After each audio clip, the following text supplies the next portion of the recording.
Hello guys and gals, I'm going to show you two new things for my update today.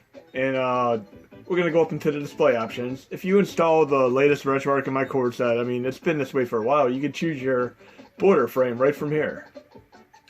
I'll choose the Mario curtain one. Then I'm going to open up RetroArch.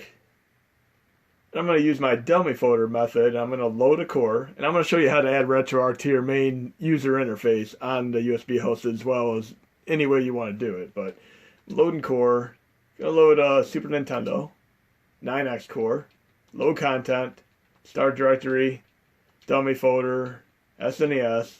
I load 2020 Super Baseball, load archive, current core. Now we have that border there. But let's make this a little bit more interesting. I'm going to show you another thing I added today. We're going to load content, start directory, dummy folder, SNES, and I'm going to load Super Castlevania 4. I could have gone the other way and been a little bit faster, but this should work. Load archive, current core. This border does not really suit this game, so let's make this a little bit more interesting here. How about we go into our quick menu, settings, on screen display, on screen overlay, overlay preset. Remember, scanlines CFG is your default one. Just remember that if you want to revert back to it. But I'm clicking overlay preset, and I'm going down, and you have to pick the CFG file, SNES Castlevania 4. There we go. Now I have a nice little border for Castlevania 4.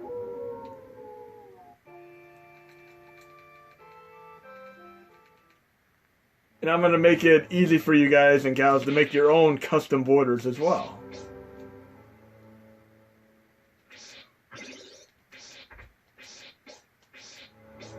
So this is Castlevania 4. Now we're going to revert back to the original one real quick. Again, I'm going to settings, on-screen display, on-screen overlay, overlay preset, and I'm going to change it back to the scan lines CFG. Now we're back to the default one. But now I'm going to load another game.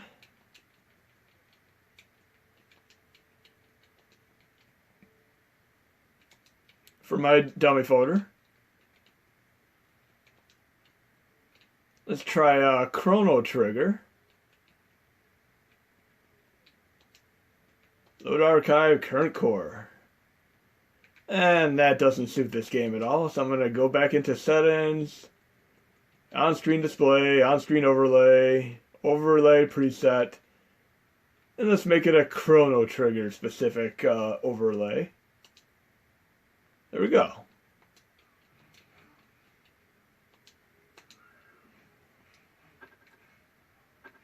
And of course, you'll have to adjust the aspect ratio a little bit to make this fit in here properly. You can do that, play around with that, but these are examples, and it's a little bit of a work in progress. I'll try to better the settings for this.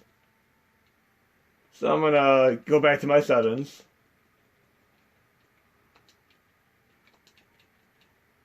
Change it back to the default one, scan lines. And let's try one more here.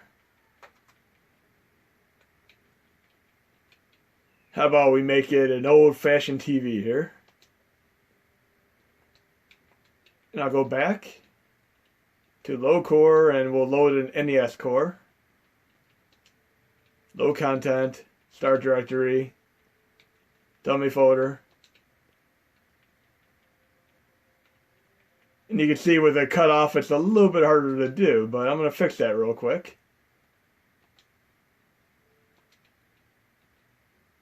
Go into my settings, my video settings.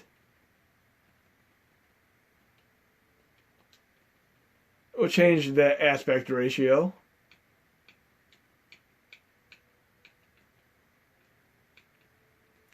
You can play around with these and find one that fits in there.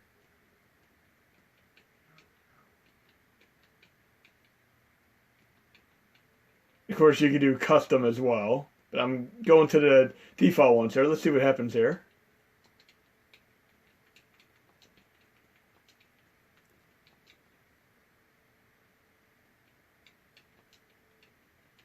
We'll play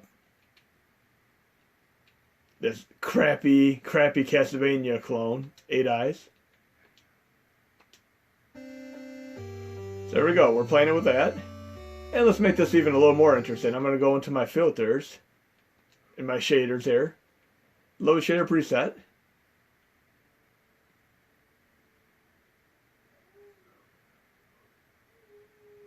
And I have like tons of these here.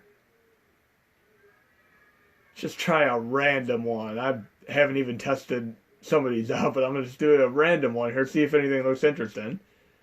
Let's try retro for the hell of it.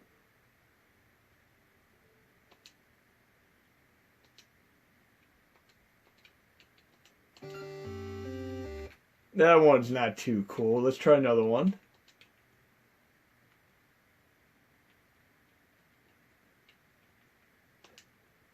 There you go. Make it like a defective old TV here.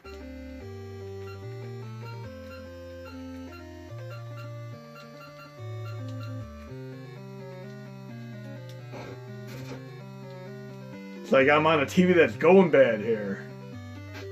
Well, enough of that. That game is awful, by the way. If you want to play one of the worst Castlevania clones ever, 8 Eyes is definitely one of them.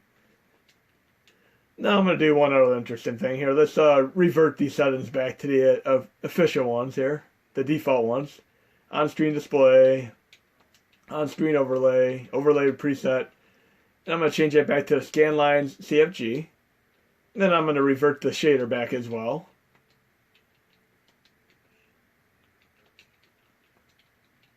And if you end up messing things up like this, you could uninstall RetroArch and reinstall RetroArch. That'll revert to the default configuration, but if you remember what you changed, you could change it back as well. So I'm going to the load shader preset, and I'm going to the one that is stock.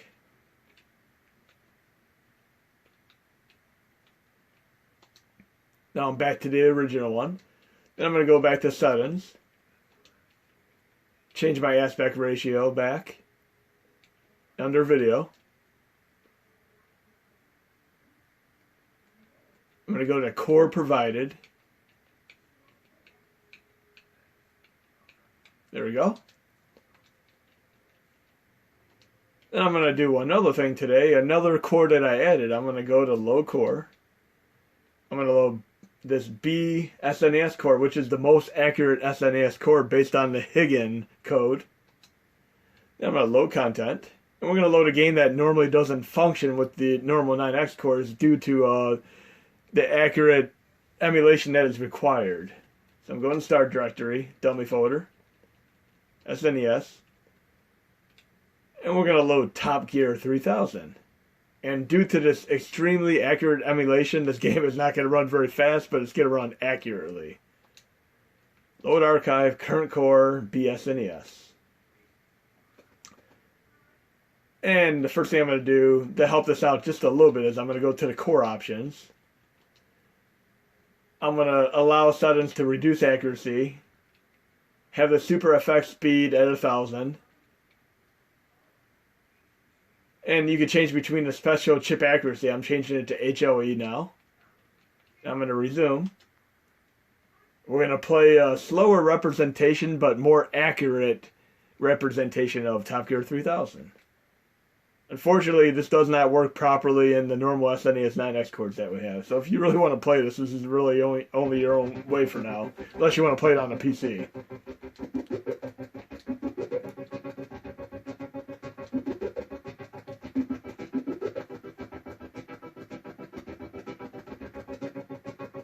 So we'll have the jarring, disorienting sound skip in here. It just comes with the territory of running this very accurate emulator. There's a little perk to this core as well, as I will show you after this test.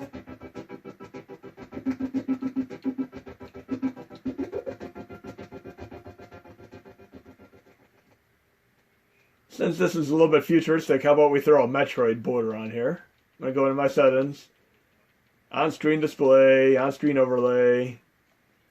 hopefully the aspect ratio is not going to screw with this one. I mean, I'm going to try to get more custom borders in here that will not affect them. Changing this to a Metroid one. And I cut it off, so I'm going to change it to another one. See what else we have to try here. How about a Link to the Past? That one's workable. We'll play this game with a Zelda-type background. Okay, here we go.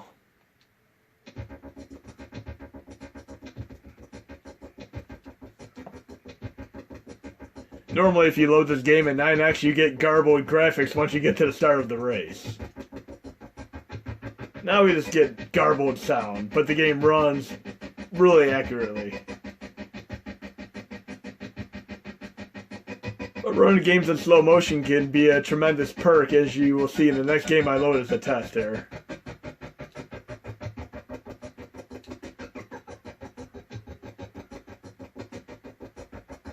Would have helped if I held down the accelerator.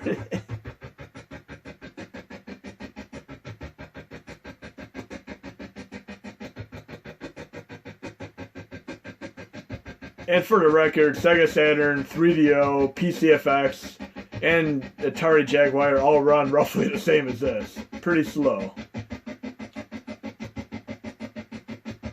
This core is also capable of playing the full Speedy Gonzales game and bypassing the one part that cannot be bypassed, that switch that cannot be stepped on. But here's where things get really interesting. I'm going to load another game with the same core. And I'll show you how the slower game, kind of a slow motion of sorts, will come into play here. How about I load a shmup game that would normally be kind of hard to play. We'll do Super R-Type.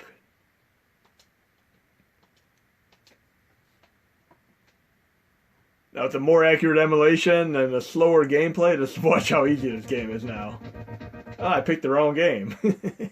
Oops. Try it one more time.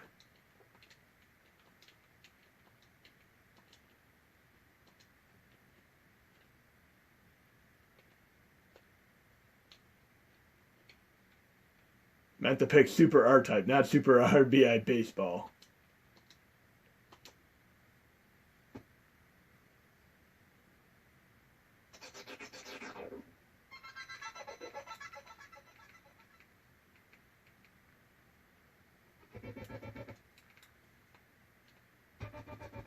Now with the slower gameplay, look how easy a shmup can be. It's not as challenging now. It's almost like using the NES Advantage in slow motion mode now. So if you have some high-octane shmup games and you want to get through them pretty easily, just load the BSNES core. The accuracy will slow the gameplay down tremendously. For the record, this core is also capable of running Super Game Boy. I just do not have it all the way configured yet, but I'm going to still release this core so you guys and gals can play around with it. But I hope you enjoyed this video. There'll be more to come.